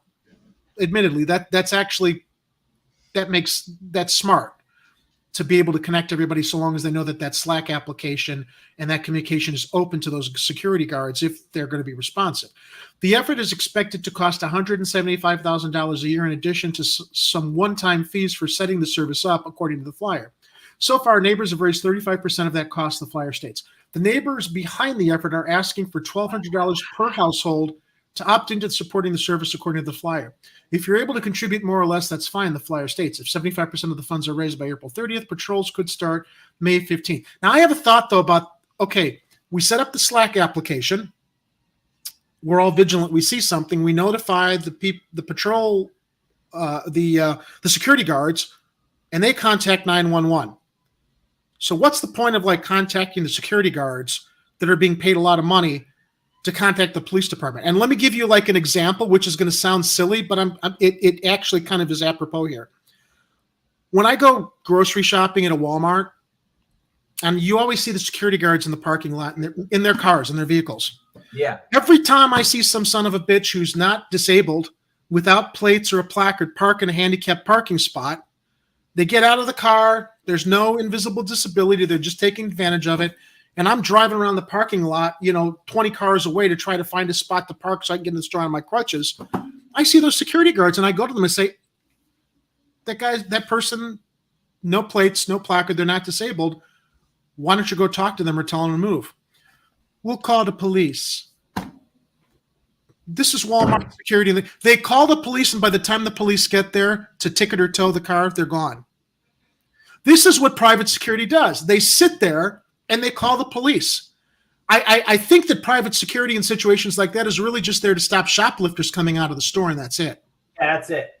So when we talk about private security in the neighborhood and this Slack application that's getting set up, which is a smart idea, what's the difference between just fucking calling 911 and increasing the police presence in the neighborhood that's clearly not there if they want to spend extra money for special treatment to feel like they're safer because they've got a private security force there? I hate to say it, the security force ain't going to do diddly shit. If there are some perps on the street, they're not going to get out of the car and risk their lives or their safety. They're going to call CPD. So, this model, while the residents in the neighborhood might think they're getting a sense of security, when you know how a lot of these security firms operate, not really getting directly involved because they're not police officers that know the law, hopefully know the law, as we hope most police officers should, to avoid liabilities and stuff. It just seems like it's more let's shovel more money into a sense of security when money's already being spent for the legitimate security that's supposed to be in that neighborhood in CPD. Am I crazy? Call me crazy, call me irresponsible to suggest all this, but it seems kind of hinky to me. It makes sense, and I do think that there is some level of just the comfort, okay, I'm safe, right? Yeah, where they can afford it. Yeah. Yeah, sensation. And yeah, $1,200 a year to, I would assume, a lot of families in Lincoln Park is kind of a drop in the bucket. So, you'd think so, but one Lincoln Park resident who moved in a few weeks ago from Uptown said she was shocked to receive the flyer advertising the private security effort. I've lived in Chicago for 6 years now, and I've watched with growing concern as I've seen other neighborhoods like Bucktown determining they want to go forward with contracting a private security firm, the neighbor said. It's not something I ever thought would happen in the neighborhood I lived in. The neighbor said her biggest concern is the amount of unknowns surrounding the private security effort. Well, yeah. It's not clear whether these guards would be armed, what actions these security officers might take, how they'd identify a suspicious person or activity, when they'd intervene, and what the intervention would look like, she said. That unknown is one of my main concerns, and that's completely legitimate. Aw, kitty cat. Her second issue with hiring private security is that they'd be patrolling a public way rather than a private business or gated community, she said. I have a real problem with the idea that private citizens might be hiring a private security firm to police the public way, she said. When you have public sidewalks that any member of the public or resident of the city should be able to walk down, and they're being policed by a privately held firm, I have a real problem with that. Yeah, that could lead to... Yeah, and what kind of my backyard. Yeah. Oh, you look like who's the young man who was shot by that idiot, Oh God, why am I forgetting his name? Oh, the Trayvon Martin. Trayvon Martin. Yeah, a Trayvon Martin situation. And you've got the other idiot who decides he's gonna be the tough can't even guy. remember that douchebag's name, but Not that he should even be remembered, but that's kind of like who's going to determine who can walk on that sidewalk. He pulls a knife, you pull a gun. He sends one of yours to the hospital, you send one of his to the morgue. That's the Chicago way. Now, do you want to do that? Are you ready to do that? That's reserved for us fighting politicians, whoever pulled the trigger on that one. But I get your point. The neighbor said she fully recognizes that crime has gone up throughout the pandemic, but she disagrees that private security is the solution. Additionally, she said she didn't think the firm was worth the $175,000 price tag, probably for a lot of the, I would imagine maybe some of the reasons I cited a moment ago, and that she cited. What are they going to do? How are they going to react? Are they going to escalate or are they going to de-escalate? Folks are able to do with their money what they would like, but I would prefer to see my disposable income go towards investing in support for the city and fighting the city's crime problem by getting at its greater root causes, she said. Where's this woman so I can hug and kiss her? Yeah, I know, right? Another neighbor. Oh, wow. She gets it. Clear. Like a lot of she people seems do. clear-headed. That's what everybody's forgetting. Lightfoot shoveling the money. Reactive, mental health clinics, youth centers, investment in neighborhoods, more schools. Another neighbor who's lived in Lincoln Park for nearly 2 years said his biggest concern about hiring the private security firm is how they would be held accountable. The thought of potentially armed people on the streets without public accountability is scarier to me. You mean like cops? Oh, they're talking about the security. I'm sorry. Okay. At least the police have to eventually answer to somebody. The cops eventually have to answer to somebody, whether they're properly accountable or not, but there's a process there. It's scarier to me than being worried about an act of crime. We're already having trouble keeping actual police officers accountable. What would it mean to have a private business with no civic accountability, putting people on the streets for security? Kit, OCP, RoboCop, Ed 209. Yes, or is it at RoboCop 2, it being with that one drug lord that was put inside that RoboCop's body. So there we go. OCP, they'll do anything. Or is it at, let's not forget, there are two trial failures of RoboCop 2, where the RoboCop shoots the one guy, and then there's the other one where the thing just rips off its helmet and screams and dies. OCP, coming to a neighborhood near you. While we're off on the RoboCop tangent, there is a fantastic series on Netflix called The Movies That Made Us. And it focuses on all the movies many of us grew up on during the 80s. And there's an absolutely fantastic episode about the making of RoboCop. Aliens also. And they do a Back to the Future. And they do Dirty Dancing. But here's the film file coming out in me. And you all know I love movies. Check out that series on Netflix, especially the RoboCop episode. It's fascinating how that whole project came together and how much they hated that title, Kit. RoboCop. It sounded like a bad B movie, and ultimately, no, that's great. And the director, he lived in Nazi-occupied Europe, so and he made the I don't know his Starship name. Troopers. Paul Verhoeven. No. The actor who played that '70s dad. He based it off of Herman Goring. Yeah. I know you. I'm forgetting his name. I know Peter Weller played RoboCop, and I'm forgetting the guy who played the villain, but Paul Verhoeven, the director, I mean, he saw RoboCop as like just a perfect way to skewer American culture and society, especially when it came to law enforcement and like what it means to, to lose yourself in law enforcement or be humanized, despite the fact you've got all this hardware around you. And Kurtwood Smith. Yeah. As Clarence. Come on, Johnny. Prodiger. Your Tigers are playing tonight. Yeah, it's good. I'd buy that for $1. Oh, come on. Wasn't and the then best move out 6 years later, right? The best era of toxic masculinity? I'm not clear what I get. Well, maybe if you're talking about the cop movies, yeah. Lethal Weapon, Die Hard. Yeah. But they were great. They were great. Monster Squad. Remember Monster Squad? Yeah, if you suspend disbelief and just go into it as a popcorn movie, those are great movies. My brother brought up a very interesting point when we got together for dinner a few weekends ago. we've lost the action cop movie because of society's focus on what sadly law enforcement has kind of devolved. It used to be the cops were heroes and we elevated them as we'd like to, to protect us. But as the decades have gone on, we've just seen how that privilege and that accountability and that responsibility has just been thrown by the wayside, where there's nothing, unfortunately, there's nothing to idolize anymore or look up to or aspire to. Yeah. All right, let's go to our last story, very, very short. This is your last weekend to get your Dinkles fix.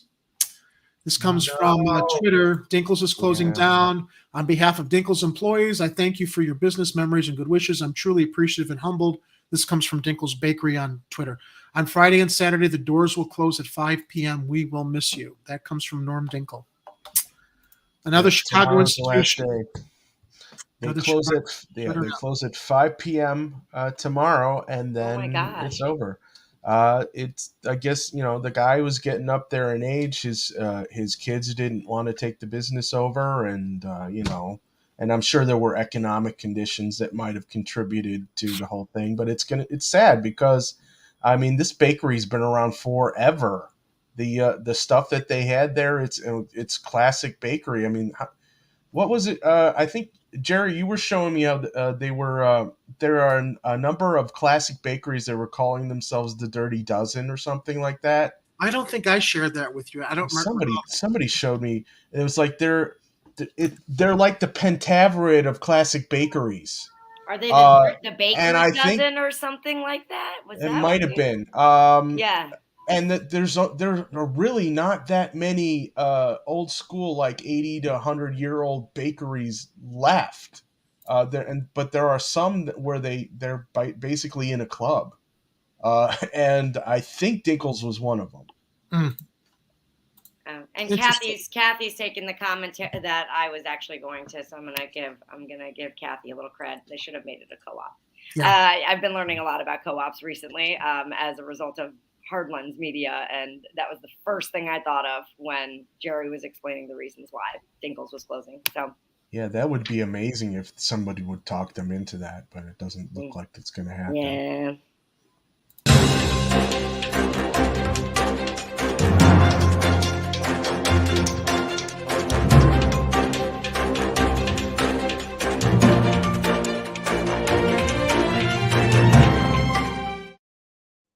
For everybody following the Johnny Depp Amber Heard trial, a spin-off movie has been announced. 21 Dump Street. Going into production soon. Oh my God. Boy, did she shit the bed in that marriage or what? Am I right or am I right? Am I right or am I right? I haven't been following any of this, so I have no idea. Oh, so you don't know, Kira? Oh, I don't follow pop culture. Oh, you don't know the joke? Oh, well, see, the thing is, you can type this up if you want. Amber Heard basically made a turd in their bed. She shat the bed? She shat the bed, literally. To get back at Johnny, yeah. Hey, you guys. Also now known as Amber Turd. One time at the Vatican, what was I talking about? There you go. All right, guys, listen, we invited Kira on tonight because she is going to be taking over the Tuesday night live streams. Thank you, Kira. That's going to free me up. Yeah, you're welcome. Well, I know you wanted to do it, and I've always wanted to spend at least a little bit more time doing national stuff or commenting on national news. So Kit's invited me to join him in studio on Tuesdays, where I will do the Tuesday national show with him. Kira will do Tuesday Chicago Corner live streaming. I will also be recording a broadcast on Tuesdays for CAN TV, which will go to the cable network across the city to try and draw more viewers to Kira and I on Chicago Corner. That will hopefully broaden our audience when cable viewers discover Chicago Corner and find out that they can see more on YouTube. And I will continue to host on Friday, so I'll be back again next Friday. But the reins are Kira's on Tuesday. Yeah. I'll apologize ahead of time. How do you feel now, though, with the little, with the dashboard and stuff and all the stuff we want? I think you're going to be fine. I think I'll be fine. Yeah, I think you'll be good too. And again, really happy that you're taking care of Chicago Corner. No, it's my pleasure. I'm super excited about it. I love this city. I'm amped to learn more, to really get elbows deep. I got all kind of movies on a movie list I need to watch so that I can really say no, I'm Chicagoan, because I've lived longer in Chicago than anywhere in my life. But that's been since September of 2006. I was a military brat, so picking a home was a really big deal for me, and so when I laid my roots down here, I just never look back. I love this city, and I'm super excited to contribute.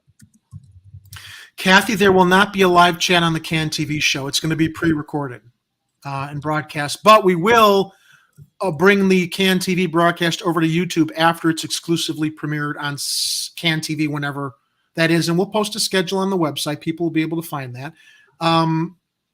Kira, you're more on your feet in the streets wanting to investigate stuff than I am. I just sit here on my ass and find news stories that we can bitch about and hopefully find solutions. What are some of the directions that, and I'm glad that you're going to take the show in a different directions. I know that you probably got a broader reach to more guests and other issues that you want to explore. Do you have any thoughts that you want to share yet, or we'll just discover it as it goes along? Yeah, I definitely think that I'll probably be wrangling a lot more guests, just because I've done a lot of activism in the city. I'll probably be highlighting activist activity, largely things that people can get involved with. One of the things that I really think I do well is inspire people to get active, whether that means active in something like politics or just active in their communities, doing whatever it is they're passionate about. And so that's a lot more of what I imagine bringing to the table. And then, like you mentioned, getting out on the street, maybe getting footage of things that are happening around town, whether it's protests out in the street, maybe even city hall stuff, just whatever there is to see, festivals, whatever there is to get out and see, anything that I have the opportunity to go and see too, right? Because there is that whole factor of actually being able to get out of my own house and get somewhere to actually be able to get that kind of footage.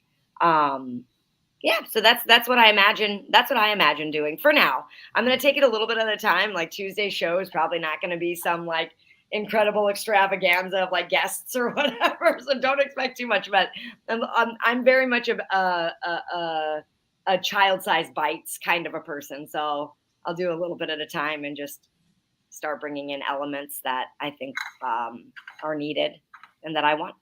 It's going to add some variety to what we do here. And I am going to have to show you, I'll have to make sure I leave instructions with Kira. Where to find the con.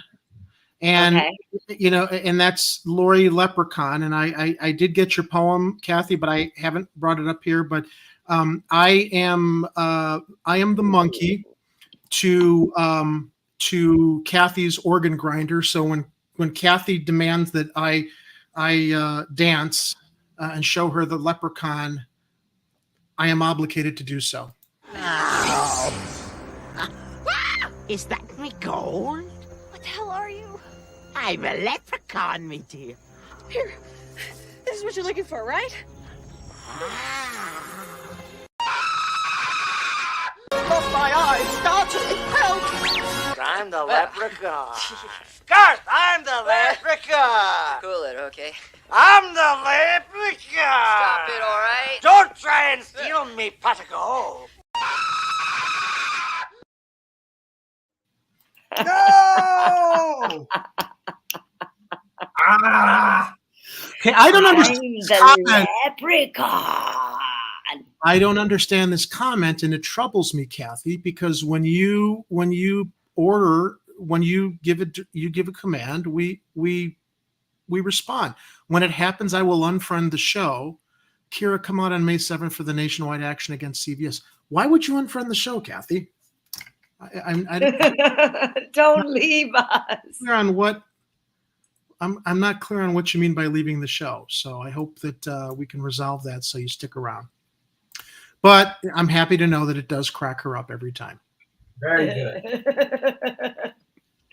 And that was Lori Lightfoot out on the campaign trail looking for her pot of gold for her re-election. Nah, she ain't gonna get no gold from me. It's not gold, Jerry. It's a kind of a silvery bean color.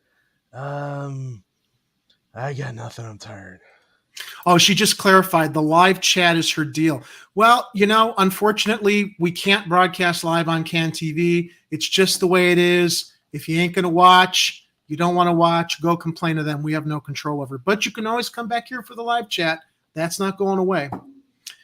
So, everybody, thanks for joining me tonight. Anything that you want to any other announcements anybody wants to share before we adjourn for the weekend? If I can, a few minutes of all of your times just when we wrap things up. Oh, after the show. Yeah, after the show. It's private, special stuff for the VIPs, everybody. We're the special people that Kit's going to talk to. Somebody say special? Not you, Rom. Get out of here, Rom. Get out of here, Rom. We don't want to see you. Get out. I take responsibility for what happened because it happened on my watch. Never gets old. All right, everybody, listen to my viewers in the live chat, our viewers in the live chat. As always, thanks for joining us and participating. You'll be able to participate with Kira's live chat next Tuesday, and I will be back on Friday. Please watch all throughout the week. You should already be watching Hardlands Media, but make sure to tune in and comment in the live chat on Tuesday when I join Kit for the National Hardlands Media Show. I want to thank Kira for taking over and joining us. I want to thank Ed for your moderation always and your very, very insightful commentary. I want to thank Kit for your fire and passion every time you join the show and help us navigate this hellscape of Chicago, despite the fact we do know that Chicago isn't beyond saving. Give me more time. There are good people here. And to my viewing audience, please, as we go into the weekend, stay safe, watch out for each other, be vigilant, take care of each other, and remember, if it's happening on the streets, you'll hear about it here on Chicago Corner. Please join us. Join Kira next Tuesday at 7:30 p.m., me on 7:30 p.m. next Friday, and I believe it's 4 o'clock for the national show where I debut with Kit on Tuesday. Thanks for joining us, everybody. Have a good weekend.